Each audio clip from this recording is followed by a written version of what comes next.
they have much virtue in them stock, and I am not going to say that jurists and lawyers are always very successful in dealing with public affairs, although they may be successful in dealing with matter in courts or in giving opinions. Stop, a French writer on statecraft who lived some considerable time ago, said, discussing lawyers, that in general the training of a lawyer breeds habits and dispositions of the mind which are not favorable to the practice of diplomacy.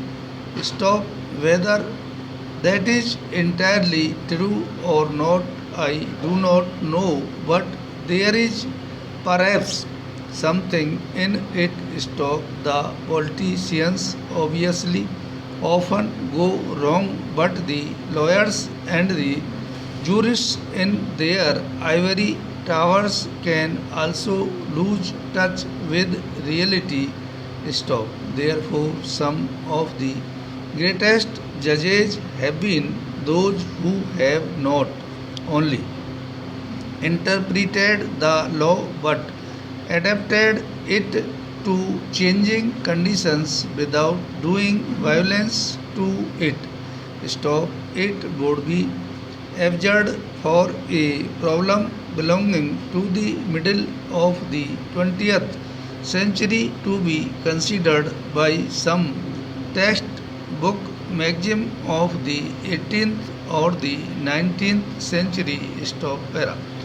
There is another aspect to this which troubles many of us: how far some recent developments can be fitted in with any conception of international law or moral law. Stop, those developments which threaten the very existence of the human race, not only by mass killing but by poisoning the atmosphere so that it has terrible genetic consequences, are not justifiable by any conception of international law or moral law. Stop, surely this is not a matter to be considered only by statesmen and politicians. Stop. I do not know if jurists consider the moral law, but I suppose they have it in mind even in considering the letter of the law. Stop. It may be desirable for them to consider whether and how far these preparations for nuclear warfare or the test explosions are in keeping with any conception of international or moral law. Stop. If the politician, as a man who has some responsibility in public affairs, expresses his opinion, it is usually considered a wise and colored opinion because he belongs to the political apparatus of a country. Stop. But jurists' opinion also carry weight. Stop, para. International law is affected by the world becoming something bigger than the old narrow European community. Stop. And as the Attorney General said, modern developments in science and the application of science in communications and in social structures affect our ways of life. International relationships, as well as individual and group relations, and hence the need for a new concept of international law. Stop. You have referred, Mr. Attorney General to Panchsheel the five principles which have been accepted by a number of countries of Asia and some countries outside Asia. Stop. I claim no special virtue for them. Stop.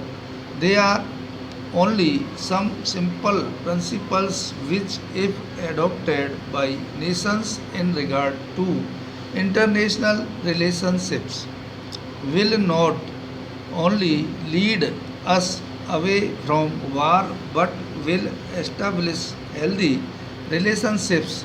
Stop. They are really simple, and I do not see how anyone anywhere can object to any of them. The recognition of sovereignty, non aggression, non interference in internal affairs. Stop. When a country does not conform to these principles, it is misbehaving and interfering. Stop. It is not acting according to the real basis of international law, which consists of non aggression, non interference, recognition of sovereignty, mutual respect, all these leading up to peaceful coexistence. Stop. Peaceful coexistence means coexistence of countries which differ in their policies. Stop. There is no point in saying that two persons or two countries who agree should exist peacefully. Stop. They do. Stop. There is no point in my saying that I should be tolerant towards my neighbor if he and I have no reason to differ. Stop. The question of my tolerating my neighbor and his tolerating me arises only when we differ. Stop. The question of peaceful coexistence therefore comes in only when countries differ in their